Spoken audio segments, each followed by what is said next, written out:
जय हिंद।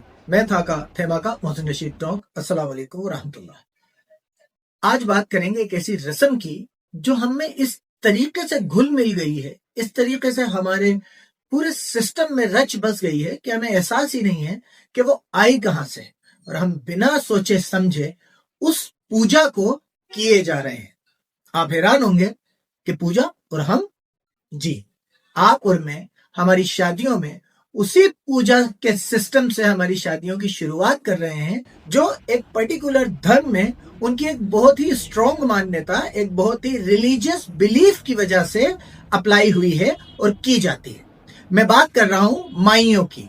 अगर आपके घर में भी शादी में माइयां होती हैं, पीले रंग के कपड़े पहनाकर, उबटना या हल्दी लगाकर दुल्हन को एक कोने में पीले फूलों से कोना सजा कर बिठाया जाता है, तो क्या आपने नहीं सोचा कि मुसलमानों में ये रस्म आई कहां से, क्या वजह है और क्या मकसद है इस रस्म का?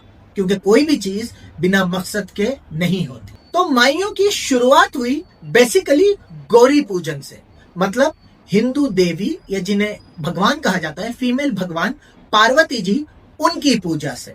असल में सनातन धर्म में या हिंदू धर्म में शादी की शुरुआत से पहले, या मानिए कि शादी की शुरुआत ही गौरी पूजन से की जाती है।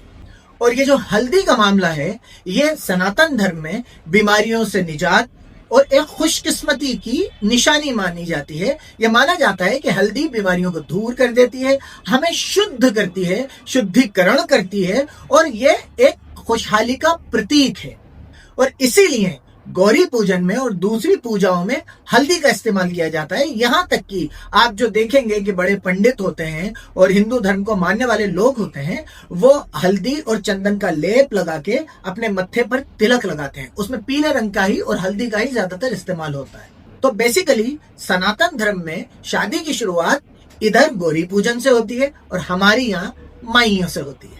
और ये खाली हवाई बातें नहीं है। आप गौरी पूजन में जब ये श्लोक देखेंगे, इस श्लोक में दुल्हन कह रही है कि मैं माँ पार्वती को, मैं माँ गौरी को वो हल्दी अर्पित करती हूँ जो शुभ है और सौभाग्य यानी खुशकिस्मती को बढ़ाने वाली है। मतलब ये पूरी रस्म की शुरुआत हल्दी से और पीले रंग से इसलिए होती है कि दुल्हा या दुल्हन माँ लक्ष्मी और पार्वती को खुश करना चाहते हैं, उनको हल्दी अर्पित करके। अब दूसरा नंबर आता है उबटने का। गौरी जी को अच्छी किस्मत देने वाली, किस्मत को बदलने वाली और अच्छा वक्त देने वाली माना जाता है। और उबटने को गौरी जी की खूबसूरती और उनके दिव्य रूप की निशानी माना गया है। अब आगे इस पूजा की विधि में उबटने से लड़की को नहलाया जाता है, उसके पूरे बदन पे उबटना लगाया जाता है, उसे पीले कपड़े पहनाए जाते हैं जो इस लड़की की पूजा या इस प्रार्थना का प्रतीक है कि लड़की पर पार्वती जी, गौरी जी कृपा करें और उस लड़की को, उस दुल्हन को अपनी खूबियां दें। वो इस जरिए से, इस पूजा के तरीके से पार्वती जी की खूबियां मांगती है, उनसे उन खूबियों का आशीर्वाद मांगती है। अब आता है एक पीले कोने, पीले कपड़े और पीले फूलों का नंबर। इसके पीछे की क्या कहानी है?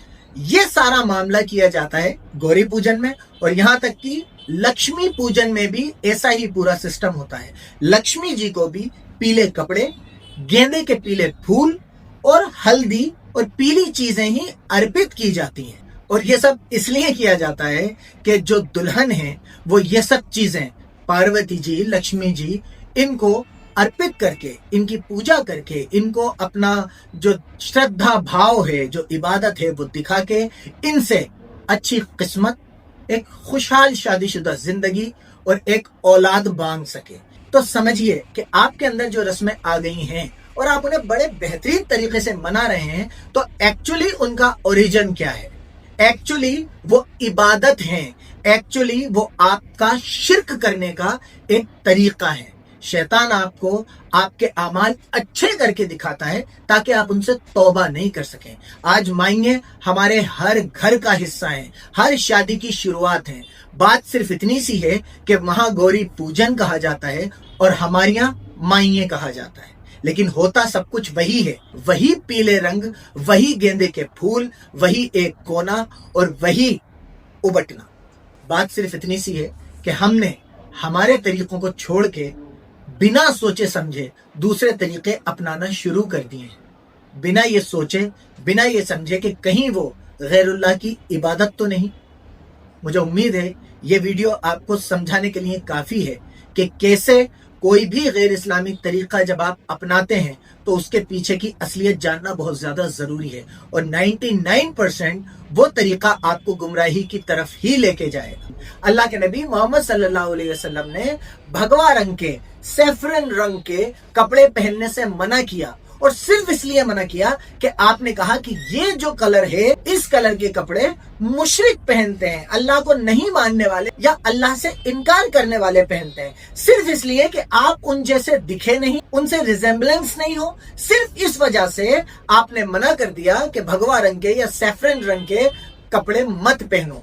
तो सोचिए, उनको इमिटेट करने के लिए तो अल्लाह के नबी ने कोई गुंजाइश ही नहीं छोड़ी। और अगर आपको लगता है कि आप अपने बच्ची की या बच्चे की शादी की शुरुआत अल्लाह को राजी करके करना चाहते हैं, तो मुझे लगता है ये वीडियो काफी है आपको ये समझाने के लिए कि क्यों हमें माइयों जैसी रस्म नहीं करना चाहिए।